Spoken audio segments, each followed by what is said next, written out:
Oftentimes, Fanon's work on violence is considered too violent, right? And like as if he's glorifying violence and as if like violence itself is the issue, da da da. And what's killing me, right, as I'm often the only Black person in these spaces, right, as my grandfather was a slave, I'm really thinking, why are you looking at this as violence and not self-defense? Like, why does this conversation keep coming up that we're being too violent, that I'm being too angry, that I'm being too mad, that I shouldn't be pissed that my ancestral belongings are behind glass, right? That Indigenous communities shouldn't be upset that they have living sacred objects encaged in halls of white supremacy, but no one's looking at it as like, this is self-defense, right?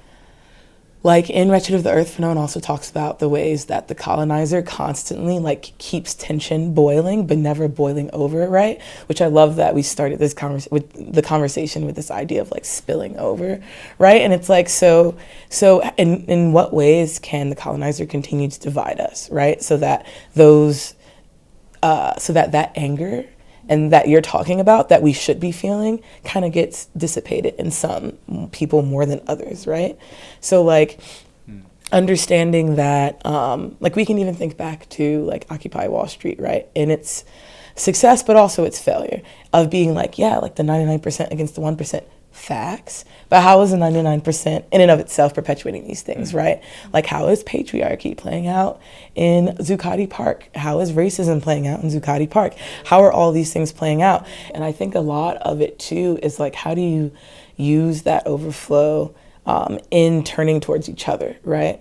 Because like oftentimes we experience this like tension, this boiling over, and we address it towards vertical power, right? Like, you know, I want a better president. I want this. I want a policy change. But like throughout history, we've come to find out that those things don't actually bring about what we're talking about. What we want to do is like abolish white supremacy, right? We don't necessarily, like, it's more than just us wanting the right to vote. It's more than just us wanting like integration. It's more than, but as long as we like kind of address it within the pre-existing system, we're never necessarily like abolishing the things we want, right? And are we going to dismantle patriarchy? Are we going to, right? And like, what does decolonization like demand of us, right? It's to return to the original colonial encounter, right? So acknowledging the fact that when colonialism came to this land, it was already inherently patriarchal, right? Yeah. So it's like, and then when you think about that, right, and feminism and like this idea of like separating feminism out from other struggles, then like how is patriarchy perpetuated in Black struggles? How is it perpetuated